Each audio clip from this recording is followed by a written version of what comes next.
Hello, and welcome to the FitBigStrong podcast, where we talk about everything in regards to your health, fitness, how to be the best athlete. And today we are joined by Oscar, who is a renowned coach around Brisbane. If you want to give yourself a bit of an intro for the audience. So I'm currently in my final year of Sport and Exercise Science at QT. I'm currently an ASCA accredited coach. I've been coaching for the past 3 years, and so I'm currently at North Devils at the minute in charge of their women's program S&C, and I'm also a strength and conditioning coach at Ambrose Tracy College in Indooroopilly. So I specialise in a lot of youth athletes, so athletic development, mainly based around contact sports and all that stuff. So yeah. Awesome, which is very fitting for today's topic, which is all about bone development with adolescents and youth athletes and everything around that kind of facet. The reason why I want to talk about this is because so many misconceptions. A lot of people, don't even know how bones grow, don't know how it's stunted. You know, the myths are present, I'm sure you've heard. Have you had an experience where you've had like a mother or somebody like, no, you can't get the kids resistance training, they might, stunt their growth, or... I've heard that old wives' tale, like fairly early on, and it's like there's a lot of evidence to say that it doesn't happen, and we look at current literature and stuff, and the only way to physically stunt growth is if you do engage in overloading every single epiphyseal plate at the same time. Yes. So the only sport that comes to mind when you think of that is gymnastics, and which explains why you never really see a lot of gymnasts that are over 5 foot. That's a good point. And then we also look at several risk studies that show that you're actually 1,000,000 times more likely to suffer an injury playing rugby than you are actual resistance training in the gym. That's a good point. And these are all topics we're going to talk about, and kind of really get into the nitty-gritty stuff. But first, it's probably a good idea to actually discuss how bones grow. Because obviously we take a child and they slowly are growing and growing and growing, but then around puberty we just see like this huge exponential growth, right? And what happens is our bodies, we begin to go through puberty, obviously. And just like your body, okay, to summarize it, your body just goes on like a huge steroid cycle. It's just like your growth hormone goes to the roof, estrogen, testosterone, IGF-1, all this does is like the bone is like, oh my God, let's grow.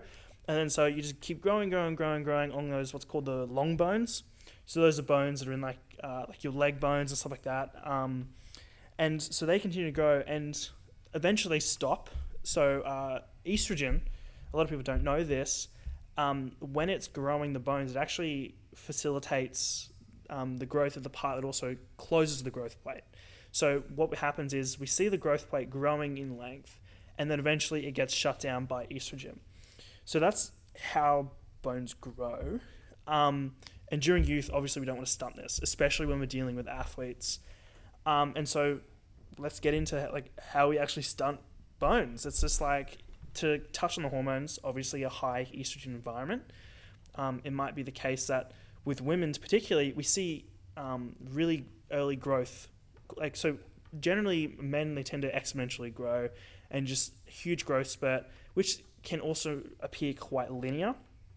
But with women, we see a really big spike, often outgrowing men, and then they kind of plateau. One of the reasons is that estrogen is anabolic in the bone. So early on, they get really quick growth, and then it stops because estrogen caps it. So that's a hormonal reason, how we stunt growth is high estrogen. But specifically with growth plates, obviously we're talking about fractures and stuff like that. So as you were mentioning, the literature shows is that if you basically take this growth plate and you fracture it, it's going to be spending its resources trying to repair the growth plate, and then that takes away from potential growth. That's kind of how we actually stunt bone development. And so let's talk about resistance training. So you mentioned that resistance training, we don't actually see much growth plate fractures at all. It is very, very rare to see one happen. I'm not saying that it can't happen, but it's just the likelihood of it happening is significantly lower than, say, gymnastics, which obviously overloads that epiphyseal plate at the same time simultaneously. So that's what is the main driving factor of causing stunted growth. Yeah. Yeah. So it's the forces from what you're Yeah. saying. It's the forces applied to Yeah. the plate, which can result in fractures and injuries. And if left untreated, that's usually what does cause stunted growth. Interesting. And we don't really see this much in resistance training, because the forces. So we had a discussion on your podcast about proper athlete development as a youth and the processes we go through. It's just like, if you're doing things right, you're not going to be exposing children to extremely heavy weights. Yes. The first rule I have with every single athlete is do no harm. That should be your number one priority when coaching young athletes in particular. It's just a lot more. It's like, for example, like we use, like you can say, let's use a Bulgarian split squat, but that's not necessarily the best option for them at the time, because if we look at it and go, there's more force going through that knee. Mm-hmm. And as we all know with kids, they like to bound around, jump, run. So there's going to be a lot of overuse in that knee. Yeah. And so that's why a split squat is actually more beneficial for them at the present. So it's not going to cause some sort of injury to them. Despite the Bulgarian split squat is probably a far more superior exercise. Yeah. It just all depends on what athlete you're working with, what age they are. Exactly. So, like, in this case, we don't want to obviously cause overuse in the injury, like, in an area, and we don't want to overexpose them to injury. So what we do with athlete development is we kind of we teach them basically how to move, and then we slowly move towards things like barbell squats and, like, kind of heavier weights. And even when we get to a stage where they're 16, 17, or even 15, depending on how good of an athlete they are, if we get an athlete to do a max squat, the most they might be able to do, if they're like really, really good, is 2 times body weight. And when you actually compare the forces applied, let's say you take a kid, right? He jumps down a ledge, it's like 2 meters. If the amount of force that goes through his growth plates is actually higher when he does like a little jump than he does squatting 2 times body weight. And it's also velocities and where things land. And so children, what we know from the literature is that we just don't see the forces within resistance training, right? And we see a lot of these injuries occur with kids falling off bikes, contact sports, where it's literally like two fucking masses like run at each other, right? And it's just like bang. It's like things like that is where we actually see these injuries occur. And from your experience, it's like I'm sure you don't get those injuries in the gym, right? No, it's very, very, very rare that you do see any sort of injury in the gym. Mm-hmm. And that also comes back to like social media and like promoting all these gym influencers that promote how they're training. Like for example, you see like Larry Wills that does like these ridiculous, insane bench press, tears his pec. It's like that doesn't happen often. It doesn't. It's very rare that happens, but it also can be a side effect of steroid abuse. Yeah, that's another point. Another thing is a big one, particularly because like you can definitely tell when some sort of influencer's juiced up. Yeah. It is very easily to tell. And like, look, I mean, because obviously when you start steroids, your strength can just increase to an unreal amount, and so your risk of injury towards like ligaments and tendons and muscles is through the roof. But how many of these influencers, let's say world record powerlifters who lift the most weight, or even weightlifters, it's just like how often are they causing injuries to their bones specifically in the form of like growth plate fractures? They don't. They see things like muscle tears and ligament injuries and stuff like that. And so when you're like, obviously there is a risk of injury when you resistance train. We're not going to ignore that. But the types of injuries which people think are going to occur just don't. Like, we don't see growth plate fractures. We're not stunting growth in the gym. We are, perhaps, if you're not a good coach, you're risking, let's say, muscle and ligament issues. But that's not going to stunt growth. That's just going to put them out for like a couple weeks. And a good coach who goes through those development processes like you do, Oscar, you're not going to see those injuries anyway. It's like, I remember you were telling me you were overseeing your mentoring or something like that for a team, and their programs were so bad and they couldn't figure out why they were just popping hamstrings all the time and getting all these injuries. And you looked at the program and you went, oh my God. It's just like they have none of the fundamentals. And then you come along, it's just like, how much did the injury rates go down? Pretty much injury rate was halved when I jumped in.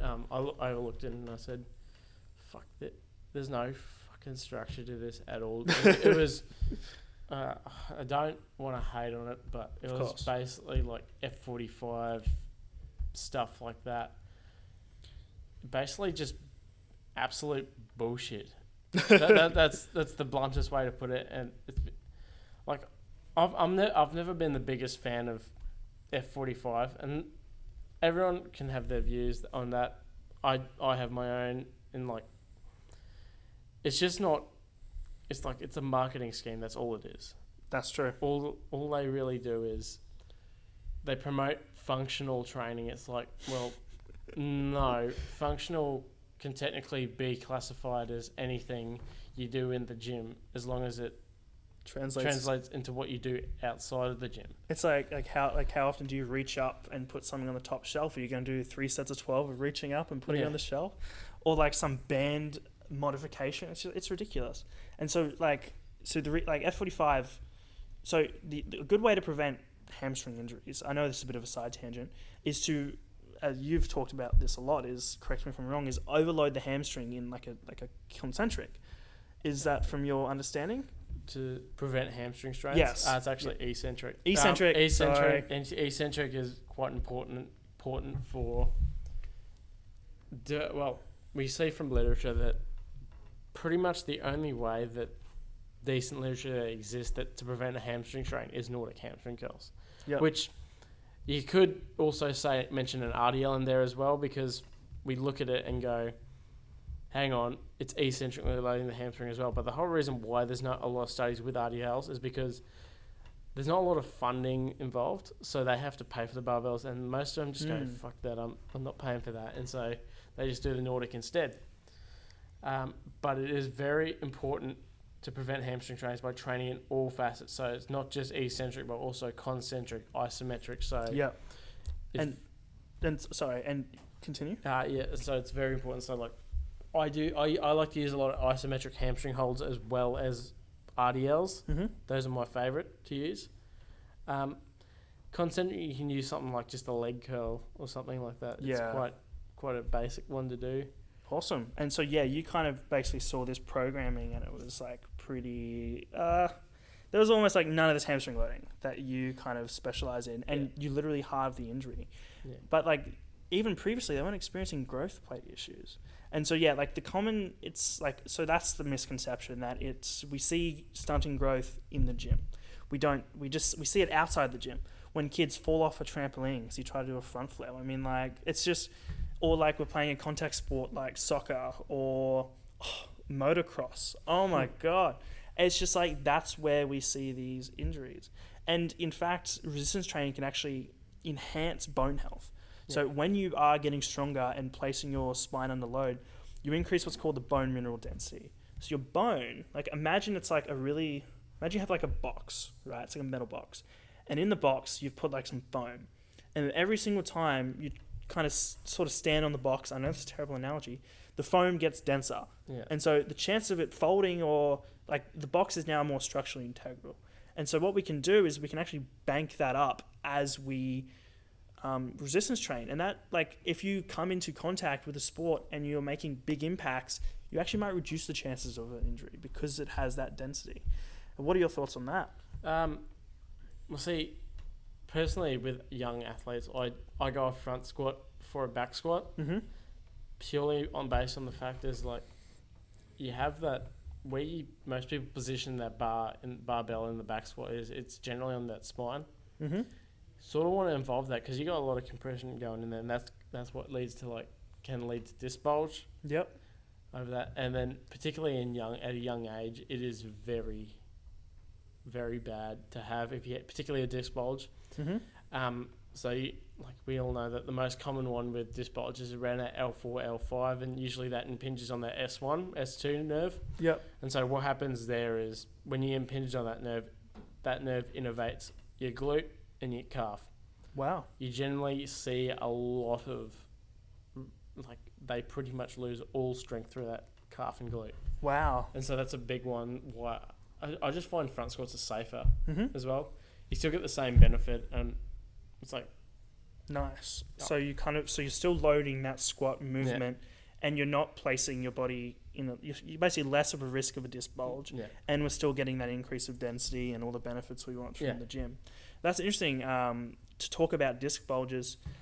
So obviously that's when you've got the material between the bones kind of bulges out. And there is a potential to stunt growth with that, because that kind of material where the bone actually grows with like spinal kind of bones it's like a membrane that sits just below it, and then it slowly increases over time. So if you have a big enough bulge, you can disrupt that, and that is a problem. But most of the time, disc bulges are extremely minor, and the risk of them is so much lower when you go through that proper development stage. And so not only this, it's like you're reducing your risk of bulges, and you're increasing the chances of bones like not being broken. And even if you do experience a disc bulge, if it is treated correctly, you still won't stunt growth. So that's really interesting. Another thing I wanted to mention is that when you're looking to take athletes and make them stronger, I've lost my side tangent. Nice. So, what was I going to talk about? That's what I'm going to talk about. So you take an athlete, you make them stronger, you build more muscle. What do you tend to do? You tend to reduce their fat mass. And what we know is that in the fat, you have an enzyme which converts testosterone to estrogen. So when someone is fatter, they tend to have overall more estrogen. And at the start of the episode, we were talking about how estrogen can stunt development. It can stunt the growth and potentially even cap your height. And so when you take an athlete and you make them leaner and you give them more muscle, it's just like you're then again further reducing the risk of stunting their growth. And so there's so many facets of why resistance training actually enhances development, specifically with bones in this episode. So that's super interesting. Yeah. It's just like you see all the Karens, I don't even lift weights, and then it turns out he's just turned out like this fat lazy kid. He's actually doing more harm to himself than good. So I just think like it's all a spectrum, you know. It's like, and I think you've got to start off with like the least, like what's the least amount of work that's going to facilitate this growth. Because as you said, do no harm. Like you start off with that basic development, and you slowly increase over time. Yeah. So there's no right or wrong answer on whether a kid should resistance train early on, because like. Yeah, yes, if they wanted, then you can teach them, but you can't really just force them to. Like, it's not ethically, it's not right. And the pure fact is, it's like when they're that young, it's like they don't really need that much. Yeah. But so how young are we talking? Like the youngest I've trained someone would have been grade 4. Grade 4. So that would have been about 9. 9, 10, I think. Yeah, awesome. No, grade 9. They would have been about 9 years old. And even then, like, all it is, it's like, it's all body weight and just learning how to move. That's the first thing you got to do, is address that movement issue, because if they can't move effectively, they're not going to be able to get stronger. And if they can't get stronger, then their poor performance will not increase. Okay. And then, again, we keep circling back down to this development stage. Even with young athletes, it's just like, if you're still not persuaded by the fact that resistance training isn't going to cause these issues, kids actually benefit the most early on with what's called animal movements. Oh, yes. And so that's... Yeah, because you love animal movements. You program them all the time. I love my cat camels, me bird dogs, all of them. They are perhaps one of the best things you can do to teach a young adolescent how to move, how to be able to control their body, make them aware of their body position. Like, a lot of people don't realize there's a lot of big relationship between your scapula, your rib cage, and your pelvis. Yeah. And so with a cat camel, that teaches you body awareness, like your awareness of your ability to move those three parts of your body. Yeah. And particularly if you can't really control that, then you're not really going to be able to probably be the strongest you athlete can possibly be. If they can't control that. Well, it's just like to maximally move the most weight, let's say, even in the case of powerlifting, we need to have our technique down pat. And if you can't even control your body, how the hell are you going to develop good technique? Like, you're just not going to develop good technique. Yeah. So that's a point right there. Yeah. Awesome. This has actually been a really short episode because we got to keep things short and concise with this. Like, we can go on all the details in the world, but fundamentally, like, it's just a misconception that we got to break.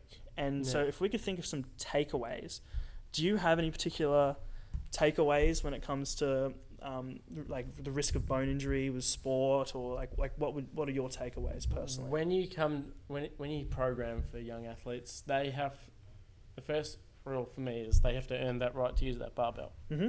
So you start with body weight, have some movement competencies in there. They got to pass them first. They move on to the next stage. They start to incorporate some dumbbell movements, more movement competencies, but advance them even more. And then that's when you start adding your barbell in. Mm-hmm. And so my rule is, if you can't goblet squat 20 kilos, 22.5 because you bar plus 1.25, you can't actually use the barbell just yet. You got to be able to move that weight first, because like, how are you going to move 20 kilos if you can't goblet squat 20 kilos? It just doesn't make sense. And you'll just see form breakdown if they can't. Oh yeah. And it's like, why don't we just build them some strength, so at least the barbell isn't so like fearful. You know what I mean? So higher rep ranges with younger kids is ideal, and then when you start to get a little older, that's when you can start to do some linear progressions and start to lower it down to that strength range. Yeah, nice. Yeah, honestly, my personal takeaways when it comes to dealing with youth athletes, injury, is don't let them be fat, lazy pieces of shit, to be honest. Like, it's like, we know hormonally that's not ideal, and the benefits of resistance training outweigh the benefits of not doing it. And obviously, just like you said, making sure when we do resistance training to get those benefits, faster athletes, stronger athletes, less risk-prone athletes, we go through those development stages. And if you have any questions about this kind of particular topics, I'm sure I could address it in the next episode. So leave all your questions, message us on Instagram. Where can we find you? Yes, so you can find me on Instagram, oscarwallace.coach. Instagram, I'm not going to give you my phone number because I get too many of them. That phone goes off 24/7. That's the thing about working in high-performance sport. So I got his phone number, but we mainly see each other after hours. Everyone, don't call me because I probably won't pick up. Yeah, well, I'm sure you're happy to answer any questions through messages. If you message me, I'll try and answer most of them. So awesome. So that's where we can find you. You can find us at FitBigStrong. All the links to my the podcast and the website are there. If you want to contact me through Instagram, at deadlift.squat.bench, that's where you can find me. Thank you so much for coming on the podcast. Awesome. Thanks. I appreciate it. Anyways, catch you later. See you later.